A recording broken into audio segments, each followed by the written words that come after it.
What's up, beautiful people? Michelle, the Sensual Shaman, back with you for another energy report for the week of January 23rd through the 30th, our last full week of January. Hello, hello, welcome, warm as welcome. Get on in here.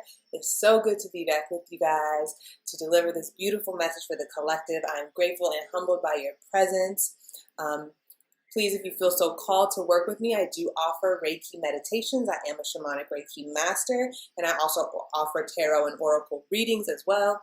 In every tarot reading, there's Reiki. In every Reiki session I do, I pull cards at the end. So it's really just more so, what more do you want? Do you want more restful Reiki, or do you really just want to have a nice conversation over tarot, infused with a little Reiki prayer at the beginning?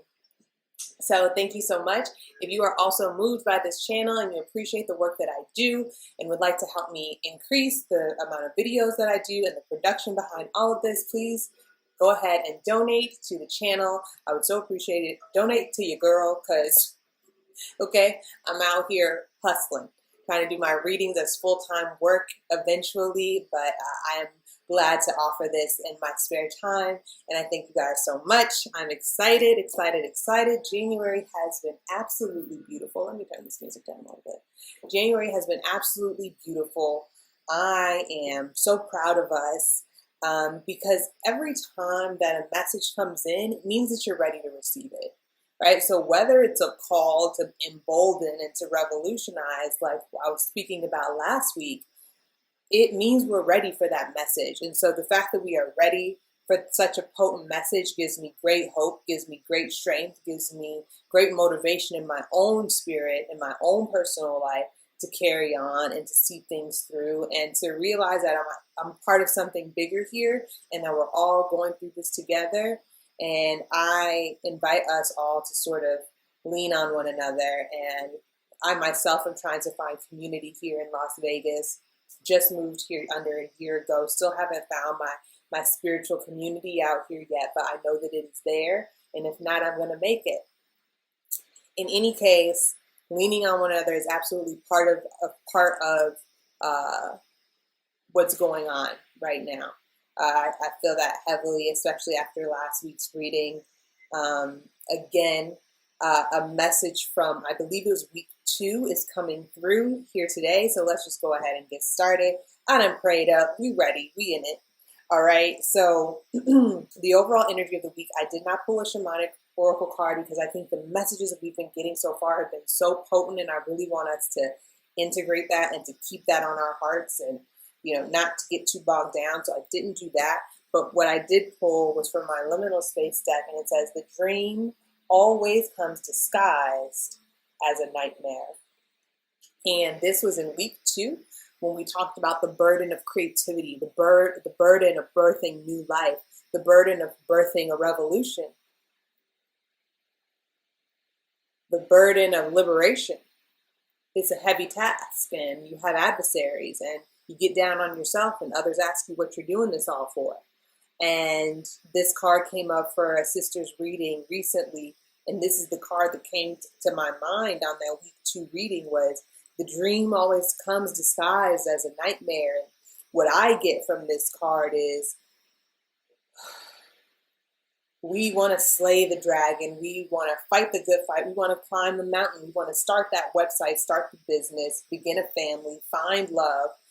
But finding love means I have to maybe go and embarrass myself on dates. And starting the book or the business means that I might have to ask for help, and I'm not really good at asking for help. Or starting anything means that I'm going to have to be okay with being bad at it at first. And that feels like a nightmare, right? The dream always comes attached. The dream is always followed immediately by our fears, right? And that's what I said in that reading with my sister. Like, the dream is always immediately followed by fears. Like, as soon as you dream some shit up, like, fuck, but then that means that does mean you gotta, right? That means we have to start taking action. That means we're going to start having to put ourselves at risk. That means we're going to start having to lay some stuff on the line. That means we're going to start having to sacrifice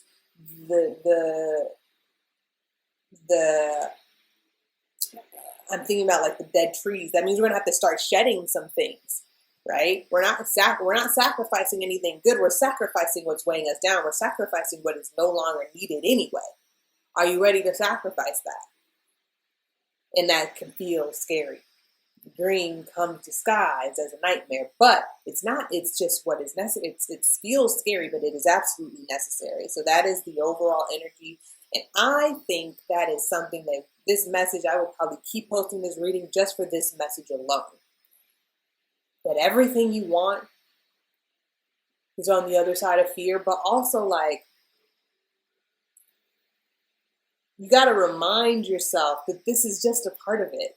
Like, you want to fall in love, you're going to have to get vulnerable. Sorry. Like, you want to master something, you're going to have to keep showing up. That's how it goes. If you want anything good in this world, if you want to get good at it, if you want to be touched by it, you have to allow yourself to get close enough. And if you're not making an effort, you won't get close enough. If you're not willing to sacrifice and prune, you will never grow into the tree, right? And that is why we envy nature, is because we are so envious of the fact that they seemingly don't have a choice. They are not tempted by chocolate and other lovers and television and the new show that you're going to binge. They're not tempted. There is almost no choice in the matter of nature. They just are. And so we envy that so deeply. I think that that's probably one reason I turn to nature documentaries so much for wisdom, is because they are almost untethered. They are unencumbered by all of these choices of this human world, the sensations and the temptations of this human existence. It makes it difficult. But you got this. Let's move on. Let's go. All right. 9 of Swords. We're 6 minutes in. And I ain't even talked about no tarot. It's okay. 7 minutes in. All right.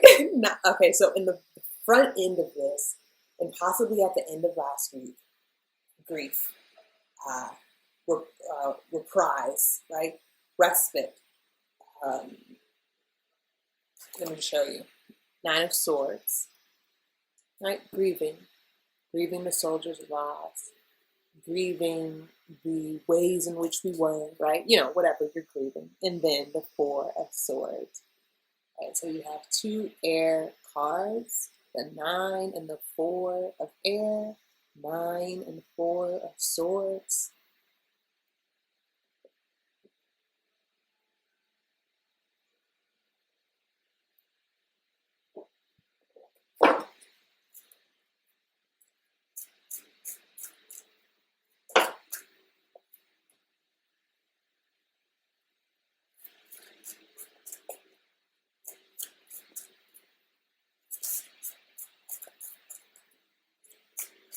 Okay, so what I'm hearing is maybe you didn't lose as much as you think you did.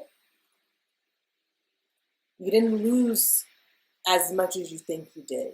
Whether that's a literal person that you lost, or a job, or a source of income. Because projections came up,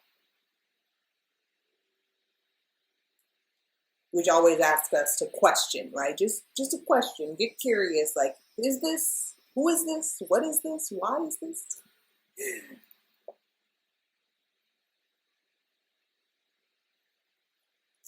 Breaking up with this idea of the way that something should be, how that institution should have acted, how you should be taken care of, the way that it should be, right? One thing, and this seems very trivial, but the price of rent going up. I'm like, bro, like, why would y'all do this in the middle of all of this mess when things are so uncertain? Raising rent, raising the price of milk in uncertainty, in a massive global state of uncertainty, or maybe actually, is it global or is it just us here in the U.S.? Because everything is so uncertain, and here people are raising gas prices, and it's like, fuck, can I get a break? Can I get a break? And like this idea, like, this isn't how this was supposed to go. Like, we were supposed to be taking care of each other. And then this call to come back.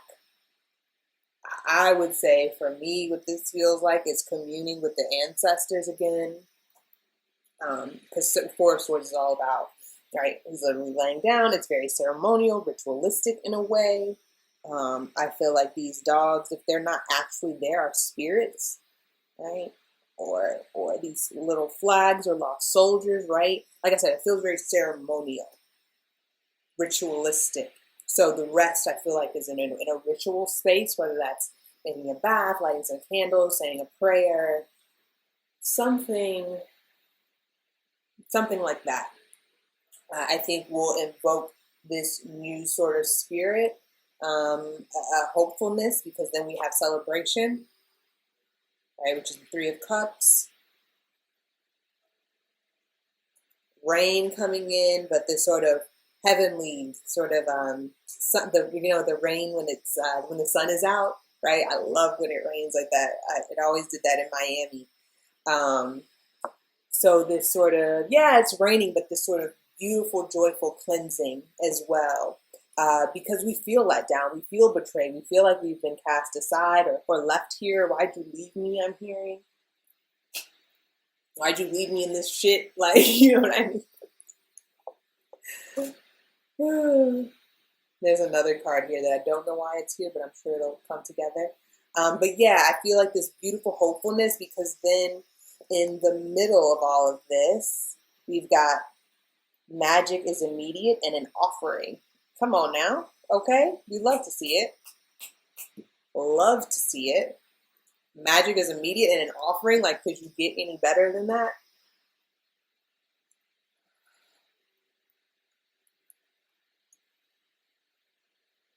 Through the grief, through the rest, we then find the spark, right? This is very much like Ace of Wands energy.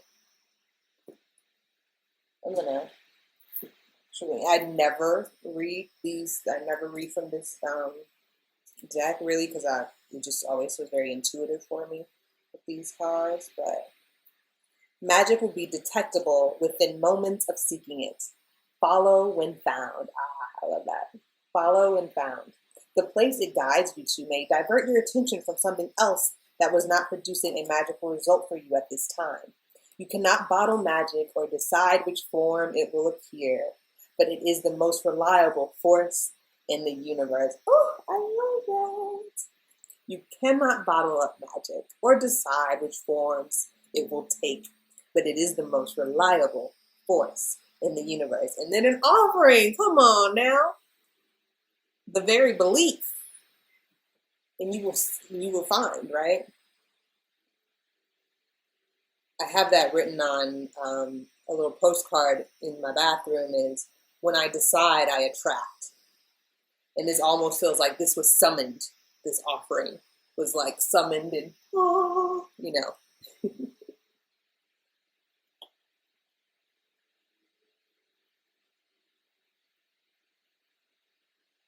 And people might say belief in such uncertain times is naive.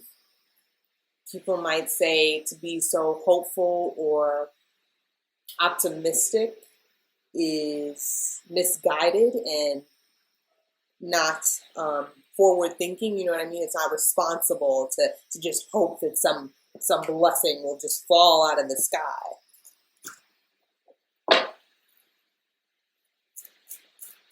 And to that, I feel like Spirit says, well, let me be misguided. Let me be differently guided then. Not misguided, just differently. I'm guided by a different dream. I'm guided by something else, another force, which is magic, which isn't predictable, which isn't something you can plan for. And so it seems a bit obnoxious that I would just expect a miracle. The miracle came out when I did for my shamanic Reiki practitioners. We were asked to look at the meaning. Yeah, so miracles are absolutely possible. I literally said that. I was like, miracles all 2022. To the shamanic Reiki masters and practitioners of Sister Shaman, you know that we had that miracles card come up, and y'all know what happened when I looked for it. It was there. So sometimes I'm not even looking for. Anyway, sorry. The dream, right? The hope, the wish. I say, let us be ignorant. Let us be naive and childlike in our hopefulness.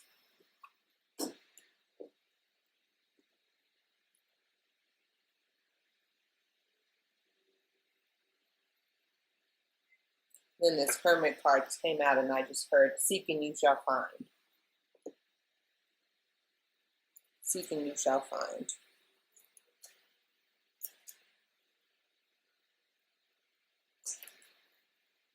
If you're looking for a sign, this is it. That's what this card says, right? Seek and you shall, what did I just say? Seek and you shall find. If you are looking for a sign, this is it. So something might happen to you this week where you're like, no, wait a damn minute. I love that video. No, wait a damn minute. Now wait a day, like, hold on, did I just talk about, and then here this person is, or did I just talk about, and then I passed that sign that just said, that's it, baby. We're follow it. Follow it. What is that? Follow when found, right? Follow when you find the sign, follow it. Keep going. Magic will be detectable within moments of seeking it. Okay, let me stop being silly. All right. On the other side of this, right, the offering, the hope, the dream, the naive thinking, and like I said, seeking you shall find. And then we've got the Ten of Wands and the King of Wands. So we have two air suits, air to fire. Okay. On the other side of this is this, right? We have the Nine of Swords and then this Ten of Swords. I feel like these are almost telling the same story, right? We've picked this shit up. We've picked up the grief. We've picked up the betrayal, the despair, the hopelessness, really, right? That's what this feels like, this hopelessness. And we're like, he's a little bit like a bit gleeful in his walking down the mountain and, dropping stuff. But this feels like a happy energy, this Ten of Wands for me right now. It's like, we're carrying this shit. What's up? Like, okay. And then we've got the King of Wands, like it's the end and then the absolute manifest, right? The King is always the absolute manifestation, the integrated spiritual and material together. Tell me more about this side, Spirit, please. All right, we pick up our woes.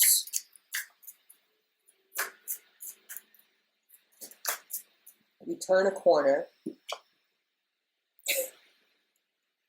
Come on. I mean, can't make it up. Head and the stomach, right? Gut in your head, right? And then that heart also activated. Healing. And success. That's what this King of Wands was. Success. Seems like you was down and out. Right? No, you're good. Just need a little bit of chanting, a little bit of drums, some African drums. Have to connect with the ancestors, right? Listening to our dreams, finding, sensing, hoping for, having absolute faith that the magic is there, that a miracle is on the way, that there is a way out of this mess, right? And then healing and success. And then in the meantime, while all of this is happening, the sort of, like I said, I like to sandwich these messages with one kind of card guiding us, then something also sort of a reminder. We got not my monkey, not my circus. So making sure that we, during this whole thing, during the grieving and the healing and the hoping and the dreaming and the coming out of it and picking ourselves back up, to know what's yours and what's not. Those two wands are on the ground because that's not his. He was like, oh, shit, I was carrying some shit that wasn't mine. Silly me. Right? Not my monkey, not my circus. Like, y'all aren't about to have me carrying your shit too. My shit is heavy too. Girl, I can only carry about 55 pounds at best. Like, you want me to carry your insecurities? You want me to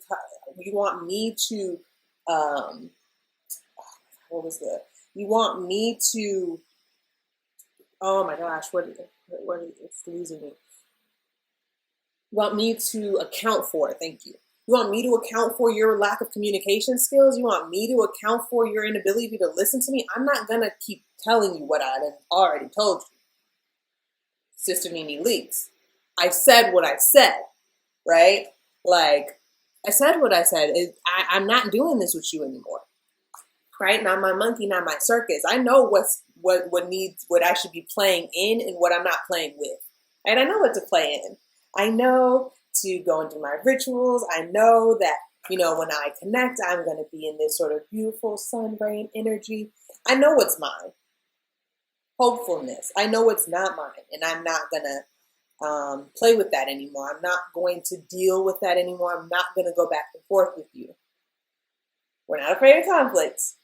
But we're also not going back and forth when we've made a boundary or when we've communicated and had a well and, I think, productive conversation that says, hey, like, this isn't how I want this relationship to go. Like, can we move forward? And they're still trying to fight you on it. I'm not going back and forth with you, right? We're moving towards healing and success. But I think a lot of us are interested in that. We are understanding the beauty of resolution, right? Not just a New Year's resolution, but resolving our relationships and not just calling it off, in a healthy way. Come on, there we go. Discernment. We know what's going to be, the relationships that validate you and your feelings and your opinions and able to cooperate with one another. And if you're not being able to cooperate, well, then we're just going to drop those wands and we're going to continue on our way because now we've lightened our load and I can carry these. He's got 8 wands now. 8 of Wands is last week's energy, right? So we're making sure that we're light around here. We're trying to be light and have some levity, right, for healing and success. 6 of Wands, right? This is what this card is. This sort of basking energy, because there's things that need to be celebrated. And I'll say that last thing, making sure that we're paying attention to the positive changes. That's something that Virtue Maps has been teaching me on my anti-procrastination journey, is to celebrate the positive changes and document how your life has been changed because of those positive changes. Because I don't think that we're always taking inventory. And I think that we need to do that every month. Every month, I think I'm going to make that a practice, or I'm going to try to every time I remember, hey, let's take inventory of all the positive changes that I've made and how it's made my life better. That was literally one of the exercises from Virtue Maps. And I really love that because it pushes you into seeing that you're healing, that you're shoring yourself up, that like you are making yourself better, right? And it is a motivation that you have already been successful, right? It is evidence that, hey, like I did the kickboxing classes, I finished that in November, and like I noticed X, Y, and Z, or, I spent more time with my kids, and like now we're able, we don't even really fight that much, or with my mother, right? We're not even fighting that much. She was so much more welcoming and understood when I had to cancel, whatever, right? You're documenting the ways in which you are different, and you are, in the same sense, boosting your confidence because you know that you've done it, and so you think that you can do it again, right? So it's all about creating that evidence that although we've been here and it hurt, we can make these positive changes. Okay, that's all I got for y'all. That was a lot. I love y'all so much. Happy January. I hope this resonated for you. If you would like to engage with my work even more, I'm on Instagram a little bit more frequently, always sharing little tidbits, trying to be a little bit more consistent this year. That is my one skill that is going to enhance my future in the best way, is consistency. And yeah, I hope to see you guys next month for February's readings. Can't wait. See you guys soon. Peace.